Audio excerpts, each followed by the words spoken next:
राष्ट्रगाथा channel पर आने वाले सभी श्रोताओं को, दर्शकों को मेरा सादर सप्रेम नमस्कार। 1757 से 1947, 190 वर्ष का कालखंड। इस बीच में फिरंगियों को, विदेशियों को, उस क्रूर साम्राज्यवादी ताकत ब्रिटिश गवर्नमेंट को जो भारत के ऊपर कई तरह के अत्याचार कर रही थी, शोषण कर रही थी, ऐसी जालिम सरकार को सशस्त्र चुनौती देने के लिए जिन नायक नायिकाओं ने, क्रांतिवीर वीरांगनाओं ने अपना सर्वस्व निछावर किया, लेकिन उनमें से किसी का भी नाम इतिहास में नहीं, लोग जानते नहीं। ऐसे उन सब लोगों की एक बड़ी श्रृंखला पंक्ति मैंने आज 650 वीडियोस के माध्यम से आप तक पहुंचाई है, और जितने नाम मैंने आप तक पहुंचाए हैं वे सब 99% अज्ञात, पूर्ण रूप से अज्ञात, पूर्ण रूप से अज्ञात। ऐसे ही उस श्रृंखला के साथ, पंक्ति के साथ, उन सारे हुतात्माओं, मौन तपस्वियों के साथ अनजान, अज्ञात एक नाम आज मैं और जोड़ रहा हूँ। नाम तो इसमें और भी कई होंगे, लेकिन जिनकी हम विशेष रूप से चर्चा करेंगे, श्री रोशनलाल मेहरा। श्री रोशनलाल मेहरा, देखिए जरा अपनी माँ के साथ क्या संवाद चल रहा है रोशनलाल मेहरा का। अच्छा बेटे, तुम ये बताओ कि कल जिन क्रांति वीरों की कहानियां मैंने तुम्हें सुनाई थी, उनके नाम क्या है? माँ, कल तुमने मुझे खुदीराम बोस और कन्हैयालाल दत्त की कहानियां सुनाई थीं। माँ ने कहा, इन लोगों के जीवन से हम क्या शिक्षा प्राप्त करते हैं?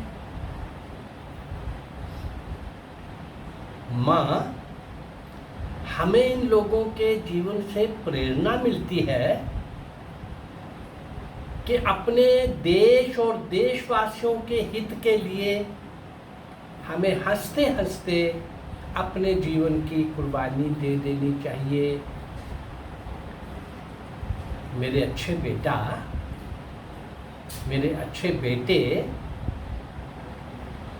क्या तुम भी इन लोगों जैसा बनना चाहोगे? हाँ माँ, अवश्य ही वैसा बनने का प्रयास करूंगा, और लोगों को बता दूंगा कि मुझे मेरी माँ ने ही ऐसी शिक्षा दी थी। अपने बेटे के मुंह से ये बात सुनकर श्रीमती ललिता मेहरा का हृदय फूला नहीं समाया। वे क्रांतिकारी विचारों की विदुषी थी ललिता मेहरा, और भारत के क्रांतिकारियों के साथ केवल सहानुभूति ही नहीं, बल्कि सक्रिय रूप से हर प्रकार की सहायता किया करती थी। पार्टी के काम को आगे बढ़ाने में आर्थिक सहायता भी किया करती थी। अमृतसर में रहते हुए भी बंगाल की अनुशीलन समिति के क्रांतिकारियों के साथ उनका संपर्क था, श्रीमती ललिता मेहरा का। श्रीमती ललिता देवी मेहरा के पति श्री धनीराम मेहरा थे। वो कपड़ों के थोक व्यापारी थे।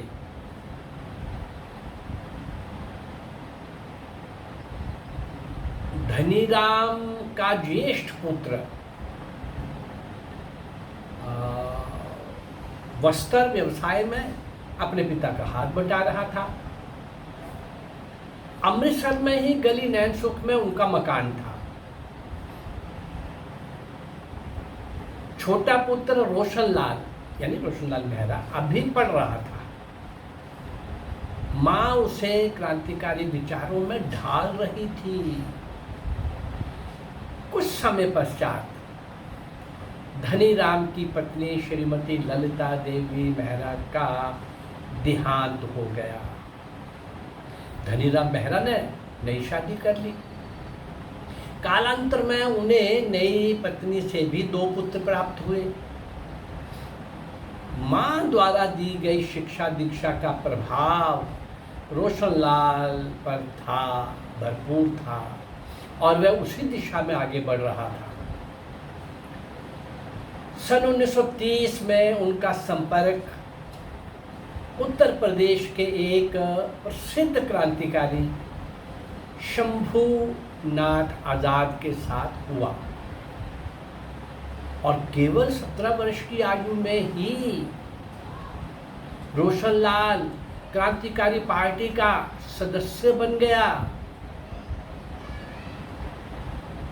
उस समय अमृतसर में एक क्रांतिकारियों का एक संगीत दल था, ग्रुप था, संगीत ग्रुप दल, जिनके सदस्य थे शंभूनाथ आजाद, सूरत से दयाशंकर उर्फ दयानंद, रोशनलाल मेहरा, रामशरण, उमाशंकर, गोविंद राम वर्मा और सरदार बंता सिंह। दल के सदस्यों ने बम बनाना भी सीख लिया था। बम बनाना सीख लेने के पश्चात क्रांतिकारियों के मन में एक विचार हुआ कि पहले बम का परीक्षण शहर की कोतवाली पर किया जाए। वे लोग कोतवाली को बूचड़ खाने की संज्ञा देते थे, क्योंकि वहाँ असहयोग आंदोलन और क्रांति कार्यों पर भांति भांति के अत्याचार किए जाते थे।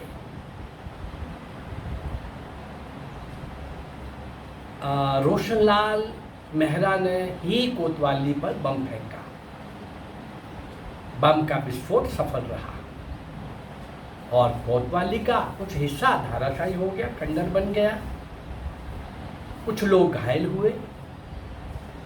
अमृतसर और पूरे पंजाब की पुलिस सतर्क हो गई।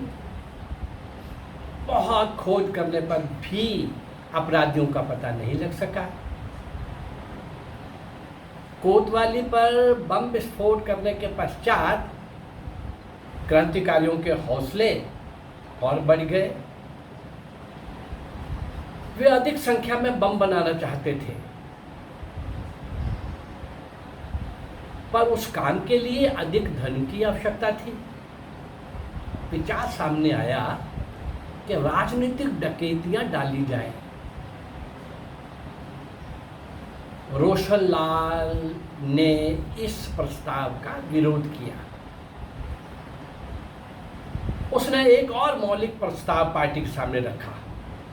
उसने कहा कि हम लोग पंजाब छोड़कर मद्रास प्रांत को अपना कार्यक्षेत्र बनाए, क्योंकि वहाँ का अंग्रेज गवर्नर ये शेखी बगारता है कि उसके प्रांत की जनता राजभक्त है और वहाँ कोई क्रांतिकारी गतिविधियां नहीं पनप सकती। रोशनलाल ने कहा कि हम उस गवर्नर को बताएं कि सारे भारतवर्ष के क्रांतिकारी लोग कहीं भी अपना काम कर सकते हैं, कुछ भी कहीं भी। अब इस सारे काम के लिए वहाँ जाना, कैसे गए, वहाँ पर कैसे किराए पर कमरा लिया, कैसे शस्त्र जुटाए, इन सब बातों के लिए बहुत धन की आवश्यकता थी। वो धन रोशनलाल मेहरा ने कैसे जुटाया, बड़ी रोचक गाथा और कथा रोशनलाल मेहरा से जुड़ी हुई हम कल के एपिसोड में देखेंगे।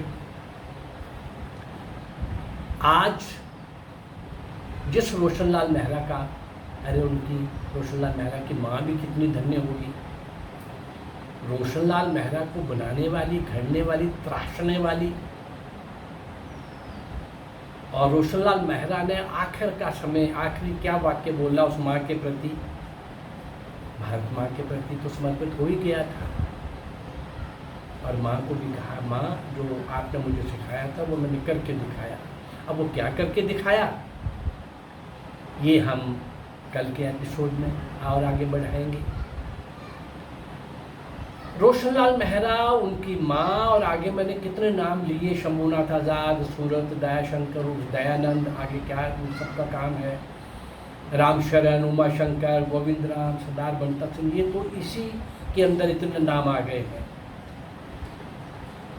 ये सब अज्ञात नाम लेकिन समर्पित भारत माँ की स्वतंत्रता के लिए, स्वतंत्रता रूपी महायज्ञ में आहूत हो जाने वाले। और उस समय हर आयु वर्ग के लोगों ने, बाल बालिकाओं ने, किशोर किशोरियों ने, युवा युवतियों ने, हर आयु वर्ग के लोगों ने देश की स्वतंत्रता के लिए, भारत माँ की गुलामी की डोरियां काटने के लिए अपना सर्वस्व खुद कट गए, सब दे दिया, लेकिन उनका नाम कहीं नहीं। नाम गांधी और नेहरू ने आज़ादी लेके दी, जिन्होंने एक लाठी नहीं खाई, जिनके जेलें भी सारी सुविधाओं से परिपूर्ण थी। और भी क्या क्या तमाशा उन दिनों हो रहा था। अरे इतना ही काफ़ी है ना, इस कांग्रेस को बनाने वाला कौन था? एक अंग्रेज़। तो क्या स्वतंत्रता देने के लिए कांग्रेस को बना रहा था? इटावा का कलेक्टर सर ए.ओ. ह्यूम, अपने सुरक्षा कवच के लिए कांग्रेस बनाई जा रही थी। बस 2-4 दिन लोग आए, सत्याग्रह करें, 2 घंटे 2 घंटे, 2 दिन 4 दिन चले जाएं, उनका भी काम चल रहा था, इनका भी काम चल रहा था। आज़ादी इससे नहीं मिली। सुभाष चंद्र बोस का जो आखिरी संघर्ष था, 60,000 INA के फौजी जो उसमें लड़े, 26,000 फौजी कुर्बान हो गए, बलिदान हो गए, उनमें से भी किसी का नाम देश को नहीं बताया गया। परंतु अभी कुछ वर्ष पहले एक दिल्ली में राजपथ के सामने ही जो एक बलिदान करने वालों का INA का स्पेशल एक उन सबको स्मरण किया गया है। वो 26,000 नाम वहाँ देने का प्रयास किया गया है। जो कौम अपने बुजुर्गों को, अपने पूर्वजों को और ऐसे बलिदानियों को, ऐसे कुर्बान होने वालों को, ऐसे त्यागी तपस्वियों को, सब कुछ उल्टा देने वाले, ऐसे निष्काम भाव से काम करने वाले क्रांतिवीरों को, शौर्य और वीरता के कमाल के प्रश्न लिखने वालों को याद नहीं करती तो वो कौम मिट जाया करती है दुनिया के नक्शे से। अब हमने फैसला करना है। और ये 3 वर्ष पहले जो मैंने ये शुरू किया था, आज 650 वीडियोज़ आप तक पहुँची हैं और लगभग 1800 से भी ऊपर ऐसे मैं अज्ञात क्रांतिकारी आप तक पहुँचा चुका हूँ। चलिए आगे अभी यात्रा लंबी है। अगर ये मेरा प्रयास आपको अच्छा लग रहा है तो इस चैनल को लाइक करिए, सब्सक्राइब करिए और शेयर करिए। नमस्कार, जय भारत, धन्यवाद।